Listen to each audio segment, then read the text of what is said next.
एक तरफ कुदरत की बेरहमी और दूसरी तरफ दुनिया भर में हो रही घटनाओं का असर। बीड जिले के किसान ऐसी दोधारी तलवार में फंस गए हैं। पटिवड़ गांव के एक एक्सपेरिमेंटल युवा किसान ने पारंपरिक खेती से हटकर तरबूज की खेती का सफल एक्सपेरिमेंट किया, लेकिन मौजूदा युद्ध जैसे हालात और बेमौसम बारिश की वजह से इस किसान के सपने टूट गए। बीड जिले के अंबाजोगाई तहसील के पटिवड़ गांव के एक युवा किसान प्रवीण पिटले ने पिछले 2 सालों से अपने 5 एकड़ खेत में तरबूज की खेती का एक्सपेरिमेंट किया था। शुरुआती दौर में ही उन्हें 1.5 एकड़ से अच्छा मुनाफा हुआ। 2023 1.5 एकड़ में 20 ton production, 1.80 lakh income, 1 lakh profit. 2024 1 एकड़ में 16 ton production, 1.60 lakh income, 1 lakh profit. 2 साल में सफलता देकर प्रवीण ने 2025 में रिस्क लिया और 3 एकड़ में तरबूज लगाया। उन्होंने इस पर करीब 80,000 रुपये खर्च किए और 30 टन पैदावार की उम्मीद की।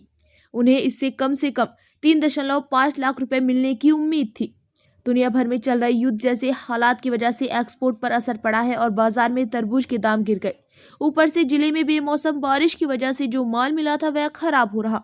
मेहनत से उगाए माल का सही दाम न मिलने की वजह से प्रवीण पिटाले को बड़ी आर्थिक तंगी का सामना करना पड़ रहा। प्रवीण पिटाले ने बड़ी बेचैनी के साथ अपनी परेशानी बताई। वे कहते हैं, बेल वाली फसलों के लिए सरकार की तरफ से ना तो कोई सब्सिडी मिलती है और ना ही फसल बीमा कवर।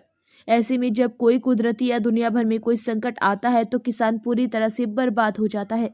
इसी हताशा में किसान आत्महत्या जैसा बड़ा कदम उठा लेता है। इस वजह से सरकार को तुरंत बेल वाली फसलों को फसल बीमा योजना में शामिल करना चाहिए।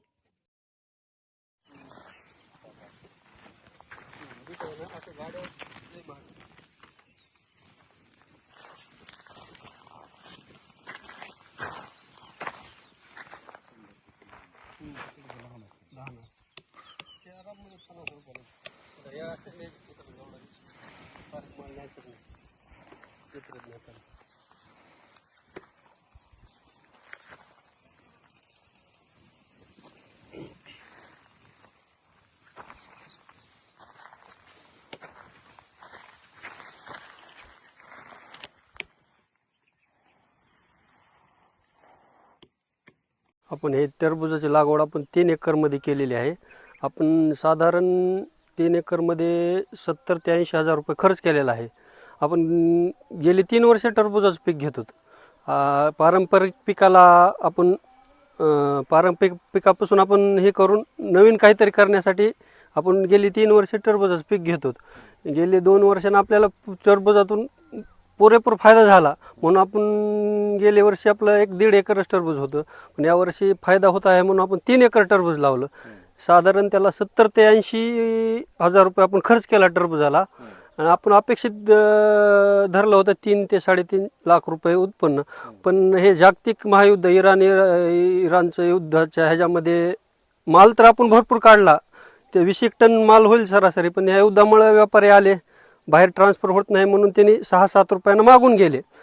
मग आपण ते ठरवलं 6-7 देऊन टाकून आपला खर्च तर निघेल, थोडंफार उत्पन्न जास्त व्हायचं कमी होईल म्हणून द्यायचं ठरवलं। पण ह्या अवकाळी पावसाने गेले 8 दिवसापासून अवकाळी पाऊस सुरू झाला, त्याने तर व्यापाऱ्याने 2 आणि 3 रुपयानं मागायला सुरू केलं। मग 2-3 रुपयानं तर आपला 70,000 खर्च झालेला, तर ते 7 ते 8,000 रुपये सध्या उत्पन्न होणार नाही। म्हणून आपण आता हे असं इतकं नुकसान झालं आमचं की ते आपण नुकसान कुठंच भरून काढू शकत नव्हतं। काय मागणी असणार आहे शासन स्तरावर? आपण शासन स्तरावर आपण याला तर काय कुठलं अनुदान देणार नाही शासन, पण यानंतर कुठंतरी शासनानं असं वेलवर्गीय पिकाला अनुदान ठेवावं, त्यासाठी विमा काढावा, जेणेकरून शेतकऱ्यांनी जेवढा खर्च केलाय तो खर्च तरी निघल। कारण असं जर झालं शेतकऱ्याला लाखो रुपये खर्च करायचा आणि 1ही रुपयाचं जर उत्पन्न होणार नसेल तर शेतकऱ्याला आत्महत्याची वेळ येणार आहे 100%। नाव सांगा. प्रवीण महादेव पितळे, पट्टीवडगाव, तालुका अंबाजोगाई, जिल्हा बीड।